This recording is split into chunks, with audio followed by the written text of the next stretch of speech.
पहले मेरी भी आईब्रोज़ बहुत ही ज़्यादा पतली थी, पता नहीं कैसे, लेकिन जब मेरे 2 बच्चे हुए उसके बाद अचानक से मेरा हेयर फॉल भी होना शुरू हुआ और मेरी जो आईब्रोज़ हैं उसके भी बाल झड़ जाते थे। पलकों के भी बस ऐसे ही जब मैं पकड़ती थी तो ऐसे हाथ में आ जाते थे और बहुत ज़्यादा बाल जो है झड़ गए थे। फिर मैंने इस क्रीम को बनाया जो कि मुझे मेरी दादी ने बताई थी और इस क्रीम को बनाने के बाद मैंने इसको लगाना शुरू किया। आप बिलीव नहीं करोगे, कुछ ही दिनों में मेरी जो आईब्रोज़ थी वो बहुत ही ज़्यादा थिक हो गई, पलकें भी लंबी-लंबी होना शुरू हुई और ये जो क्रीम है ना भाई, मैं आपको दिखा भी देती हूँ। ये देखिए इस तरीके की खुद मैंने अपने हाथों से इसे तैयार किया है। सारे इंग्रीडिएंट नेचुरल घर पे मौजूद, किचन में मौजूद चीज़ों का इस्तेमाल करना है और जो भी मैं चीज़ें इसमें इस्तेमाल कर रही हूँ, आपकी आईब्रोज़ को वापस से लाने के लिए, बहुत ज़्यादा थिक बनाने के लिए बहुत इम्पॉर्टेंट है।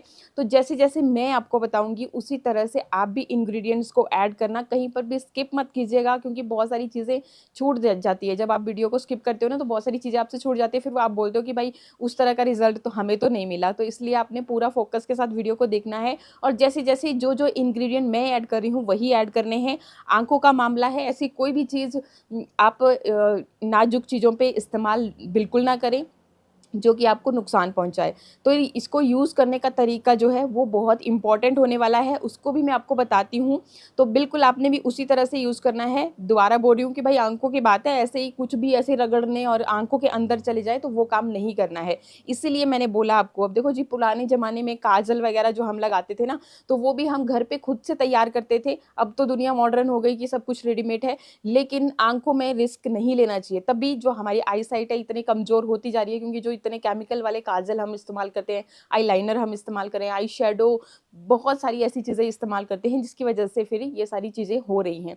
तो बस आप भी मेरे बोलने से इसको एक बार ट्राई करके देखिएगा और फिर मैं आपको बताती हूँ कि किस तरीके से इसको आपको लगाना है, अप्लाई करना है। पहले ही इसको बनाना सीख लेते हैं। चलिए फटाफट से देखते हैं कैसे इसको मैंने तैयार किया है। इस तरीके से एक कटोरी लेनी है और लेना है नारियल का तेल, क्योंकि हमारे यहाँ पे तो भाई बहुत ज़्यादा ठंडी है, नारियल का तेल बहुत ही बुरे हाल से जम जाता है और इसमें मैं ऐसी और चीज़ें ऐड करूँगी जिससे कि ये नारियल का तेल जमेगा नहीं जब हमारी रेमेडी कंप्लीट हो जाएगी। प्लस वो आपके हेयर ग्रोथ को और भी ज़्यादा बढ़ा देगी, मतलब आपकी जो पलकें हैं वो और भी ज़्यादा अच्छे से लंबी होंगी। तो यहाँ पे मैंने ये आग का इस्तेमाल किया है क्योंकि भाई हमारे यहाँ पे बहुत ठंडी है, तो हमारे सारे काम जो है ना आग पे ही होते हैं और तभी मतलब जो आप देखते हो ना कि पहाड़ी लड़कियों के एक तो गाल बहुत लाल होते हैं, स्किन भी अच्छी होती है, प्लस जो पलकें होती है ना वो भी लंबी लंबी सी होती है।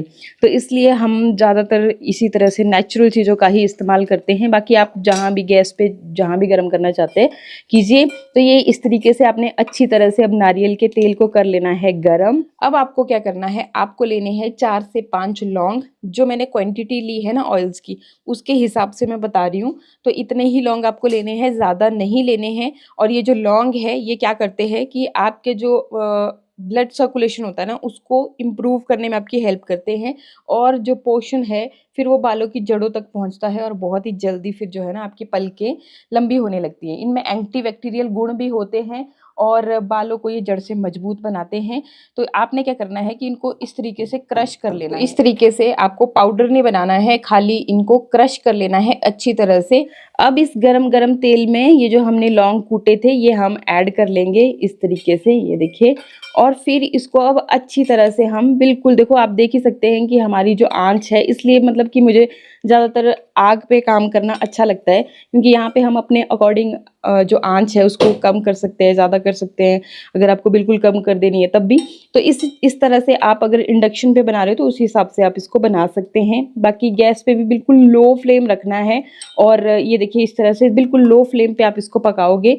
और ये देखो जी, जो लौंग है ना आपके, हल्का सा हमने इनको कूट भी लिया है, तो बहुत ही बढ़िया तरह से इसके जो अंदर के न्यूट्रिशन है ना वो सब के सब इस ऑयल के अंदर रिलीज होंगे। और इसको आपने थोड़ी सी देर के लिए, मतलब कि 2-3 मिनट के लिए बढ़िया से पकाना है। बीच में आप इस तरीके से चलाते रहें ताकि जो ऑयल का असली जो लौंग का ऑयल है वो भी इसके अंदर रिलीज हो और जो पोषक तत्व हैं लौंग के अंदर, क्योंकि बहुत सारे इसमें न्यूट्रिशन है जो कि आपकी पलकों को बहुत ही ज़्यादा लंबा लंबा कर देगी। जिनकी भी आईब्रोज बिल्कुल भी घनी नहीं है ना, आप एक बार इस तरीके से ट्राई करके देखिएगा, आपको बहुत बेस्ट रिजल्ट मिलेंगे। बाकी यूज़ करने का तरीका भी मैं बताऊँगी और ये आँखों की बात है तो बहुत ही सावधानी से यूज़ करना है आपने। तो ये देखिए इस तरीके से पहले हम अच्छे से पका लेते हैं, फिर मैं बताती हूँ कि और इसमें क्या ऐड करना है ताकि ये और भी ज़्यादा दुगनी-तिगनी 10 गुना तेज़ी से काम करे। तो ये देखिए बहुत ही कम आँच पे आपको इसे पकाना है और ये कलर देखिए आप अभी ऑयल का, आप जो लौंग का कलर होता है ना वो अभी ऑयल के अंदर आ चुका है और ये जो ऑयल है अब तैयार हो चुका है। जितनी भी गुडनेस थी हमारे लौंग के अंदर वो सारी ऑयल के अंदर आ चुकी है और अब हमने क्या करना है कि अब इसको हम आंच से बाहर कर लेंगे। तो ऑयल हमारा ये देखिए बहुत ही बढ़िया कलर जो है ऑयल के अंदर आ चुका है लौंग का। अब क्या करना है आपने कि आपको इसे छान लेना है। तो इस तरीके से मैं इसे फटाफट से छान रही हूँ क्योंकि नारियल का तेल है और हमारे यहाँ पे है ठंडी, तो जी फटाफट ही ये सारा काम मुझे करना पड़ेगा। अब देखिए इसके अंदर आपको क्या ऐड करना है। सबसे पहले मैं इसमें ऐड कर रही हूँ एलोवेरा जेल। ये देखिए एलोवेरा जेल लेना है आपने, कोई अच्छी सी ब्रांड का लीजिएगा। मेरे पास यही अवेलेबल था तो मैं यही ले रही हूँ। तो लगभग 1 चम्मच के जितना मैंने इसमें एलोवेरा ऐड कर लिया है। तो मैं पहले इसको अच्छे से मिक्स कर देती हूँ ताकि हमारा जो नारियल तेल है वो बिल्कुल भी जमे ना, ठीक है। तो एक तो मैंने इसमें एलोवेरा जेल ऐड कर लिया। सेकंड जो इसमें आपने ऐड करना है ये है विटामिन ई के कैप्सूल। ये आपको ज़रूर ऐड करने हैं क्योंकि इसी की वजह से आपकी जो पलकें हैं वो और भी ज़्यादा थिक हो जाएंगी। जो भी आपकी कोई भी समस्या है, बालों की अच्छे से ग्रो नहीं हो रहे हैं, झड़ गई हैं, तो तब भी न्यू ग्रोथ होगी क्योंकि ये स्पेशली आपकी हेयर ग्रोथ को प्रमोट करते हैं। किसी भी मेडिकल स्टोर में आपको मिल जाएंगे इजीली, तो ये आपके पास होने चाहिए। और यहाँ पे आपने क्या करना है कि ये जो कैप्सूल है अब इसके अंदर का जो ऑयल है वो इस तरीके से निकाल लेना है, ठीक है जी। तो यहाँ पे आप लगभग 2 कैप्सूल्स का इस्तेमाल करोगे। एंड इसके बाद आपने क्या करना है कि आपने लेना है कैस्टर ऑयल। जी हाँ, कैस्टर ऑयल लेना है, किसी भी ब्रांड का आप ले सकते हो और जो भी आपके पास अवेलेबल है। और कैस्टर ऑयल जो होता है ये बालों के लिए बहुत फ़ायदेमंद है। मतलब अगर आपकी पलकें नहीं बढ़ रही हैं, आईब्रोज बहुत ज़्यादा पतली हो चुकी हैं, तो आप डेली भी अगर कैस्टर ऑयल जो है विटामिन ई मिक्स करके लगाते हो तब भी आपको बहुत फ़ायदा मिलेगा। बाकी मैं आपको और भी ऐसी चीज़ें छोटी-छोटी चीज़ें बताऊँगी, तो उसके लिए बने रहिएगा मेरे साथ, वीडियो को पूरा देखिएगा। सब्सक्राइब करना बिल्कुल ना भूलें। एंड अब ये जो कैस्टर ऑयल है तो इसका हमने तो इस तरह से हमने लगभग थोड़ा सा थिक होता है ये, तो बस आधी ही चम्मच आपको यहाँ पे कैस्टर ऑयल की इस्तेमाल करनी है। इसके बाद जो नेक्स्ट चीज़ अब इसमें जाएगी वो है ये देखिए जी, ये बादाम रोगन है। ये भी आपको मिल जाएगा मेडिकल स्टोर पे भी बहुत ईजिली। बादाम रोगन है, ये देखिए इसका कम से कम मतलब देखो जो 220 रुपए की ये शीशी है। तो ये स्वीट आलमंड ऑयल होता है और ये बहुत फ़ायदेमंद है इसके लिए। तो जो भी चीज़ें मैंने यहाँ पे ऐड की है सब की सब बहुत फ़ायदेमंद है आपकी इन व्रोज़ को, आपकी आईब्रोज़ को दोबारा से उगाने के लिए। तो हमने ये भी ले लिया है और इसको भी अब हम अच्छी तरह से मिक्स कर लेंगे। अब सारी चीज़ों को फटाफट से हमने अच्छे से मिक्स कर लेना है। तो ये देखिए क्रीम की तरह ये बन चुका है और अब नारियल तेल जमेगा भी नहीं। आप इसको चाहे तो इस तरह की ड्रॉपर वाली बॉटल में स्टोर करके रख सकते हो और बाकी अगर ऐसा नहीं करना है तो कोई भी क्रीम वाली बॉटल अगर आपके पास है तो आप उसमें भी स्टोर करके इसे रख सकते हो। जैसे भी आपके पास जो भी चीज़ आपके पास ईज़िली अवेलेबल होगी उसमें आप इसको स्टोर करके रख सकते हैं। बाकी मैं बताती हूँ आपको कि इसे यूज़ कैसे करना है। क्रीम तो बन के हो गई है तैयार, ये देखिए इस तरीके से। और चलिए अब फटाफट से देखते हैं कि इसको आपको अप्लाई कैसे करना है। ठीक है जी, तो इसको अप्लाई करने के लिए आपको क्या करना है कि आपको मस्कारा जो आपके पास है, जो भी आप यूज़ करते हो वो ले लीजिएगा और इस मस्कारा को आपने अच्छे से पहले धो लेना है। ये देखिए इस तरीके से इस ब्रश का हम इस्तेमाल करने वाले हैं तो इसको हमने धो लेना है। एंड फिर देखिए आपने क्या करना है, सबसे पहले तो ये जो क्रीम है ये हमने लेनी है। जब पलकों पे आपको लगाना है तो हम मस्कारा का यूज़ करेंगे, बाकी जब आपने अपनी आईब्रोज़ के ऊपर लगाना है तो अपनी अपनी फिंगर टिप की मदद से इसको इस्तेमाल करोगे। ये देखिए थोड़ी-सी क्रीम लेंगे हम और अच्छी तरह से अपनी इस तरह से अपनी इन पे आईब्रोज़ पे लगाएँगे। दोनों साइड इसी तरह से हमने इसको लगाना है और थोड़ी-थोड़ी अपनी फिंगर टिप की जो फिंगर टिप है उस पे भी लगा लीजिएगा क्योंकि हमने इसको मसाज करना है। लगाना इम्पोर्टेंट नहीं, मतलब ऐसे लगा के आप छोड़ दोगे तो ऐसा नहीं है कि ये खुद ब खुद अब्ज़ॉर्ब हो जाएगी, थोड़ा-सा आपको मसाज करना पड़ेगा। मसाज कैसे करना है ये देखिए, पहले आपने इस तरीके से इधर को किया, फिर अपोज़िट इधर को किया, है ना? इधर को किया, इधर को किया, इधर को किया, इधर को किया। ऐसे ही इसको मसाज करना है आपने। आप 2 मिनट के लिए ये काम कीजिएगा, डेली रात को सोने से पहले आपने ये काम करना है और फिर आपने इस क्रीम को इसी तरह से लगा कर के छोड़ देना है, ठीक है जी?